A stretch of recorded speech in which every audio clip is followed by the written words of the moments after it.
Welcome YouTubers, I am back yet again with another review.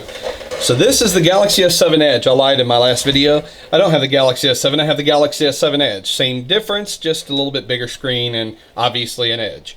So let's get into this. One of the first things I want to show you is this right here. I don't know if you see it, but the side clock here. This is called the night clock. It is held to the side. It's kind of like having a clock on your bedside table wherever you're at.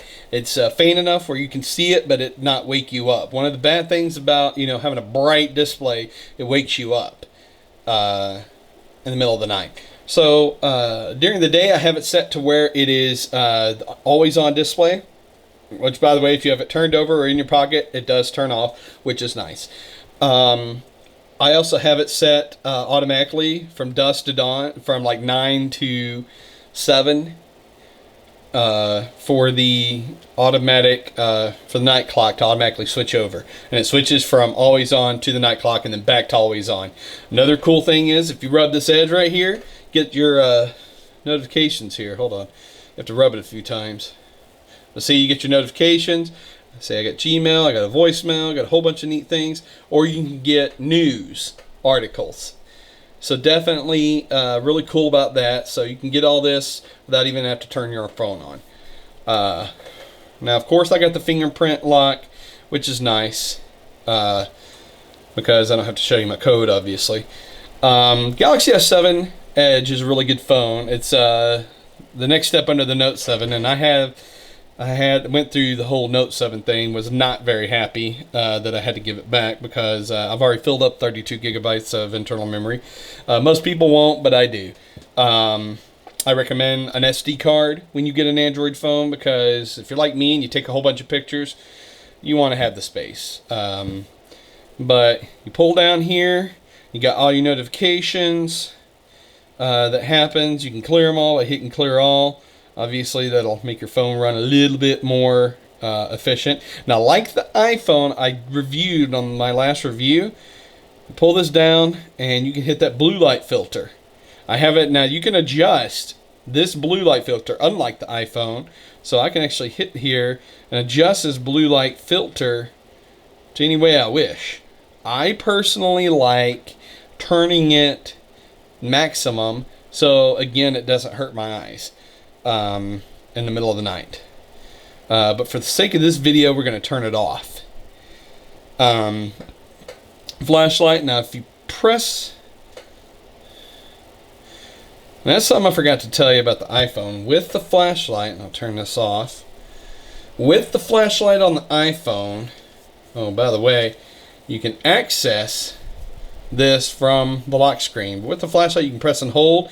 Low light, medium, and bright, where on the Android you just kind of press it again and it goes to it. So either which way, hey, I'm not even worried about it. Now, obviously, pull down 2 fingers, you automatically get it, or if you just do this and do this. Now, the one thing I don't like about the new Android 7 upgrade is the fact I have to pull down twice to do the brightness of the screen. If I can get my finger to work. There we go. So, now one thing I will say is most Android phones, most Samsungs, I would keep it at half brightness. Save the battery. You don't need it maximum brightness unless you're outside all the time. Obviously, you got all your modes down here. You got performance mode, which I didn't even realize that was there. How about that? Probably drains battery. Do not disturb.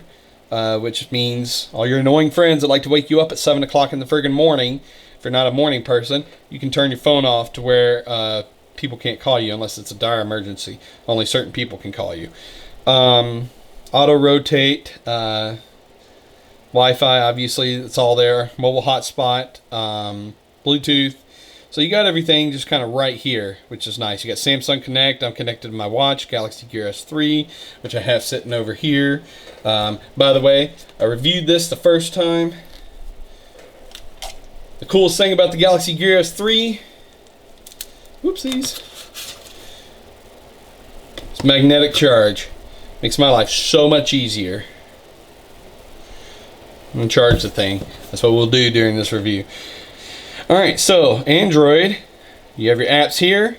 You have your apps here. You can search for apps. You can put apps into folders, even in the app menu, which happened, I think, in Android, maybe Android 5, I believe, or Android 6. I think it was Android 5, or at least 5.1 that you could do that. So you got Chrome, you got Internet. Now the cool thing about Chrome is that everything is set up through your Google account, so it'll do your autofill. If everybody's tired of typing in their addresses, everybody's tired of constantly, typing in phone numbers and all this stuff on your iPhone, on your laptop, anything that requires you to type in your address. If you use Chrome and you're logged in, it will actually autofill that, and that is so cool. I don't have to deal with that. I sell Tupperware, and that's the neatest thing because I can just fill in my address and be done with it. So really cool about that. So that's a neat thing. You got widgets on here, which is nice. I got my Verizon data widget here. I got my weather widget. Now, what a widget does is it allows you to interact with the app without actually having to go to the app. For instance, this widget right here. I'm interacting with my email. You see what I'm saying? So I'm interacting with my email without having to go into my email. So that's pretty cool. So that's a really neat thing. Some widgets actually make you go into the app, some don't.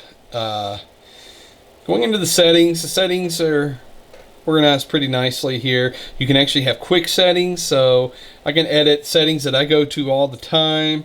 For instance, like display, I can add display. I'm going to add sounds, edge screen, storage, probably, just a lot of different things.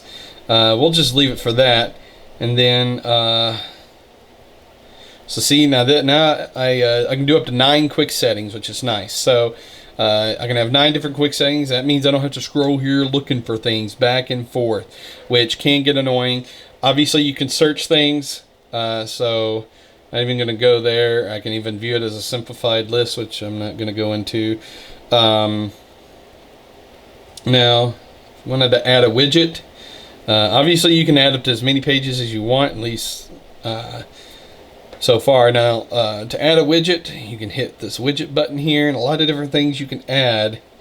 Got Amazon Music, I got the downloader, Google Map widget, Verizon widget here, Snapchat. Not a big Snapchat fan. So a lot of different neat widgets you can add. Some you can interact with. I know on my old Note 4 I had it to where I can hit the flashlight on and off. And as you download apps will also have widgets.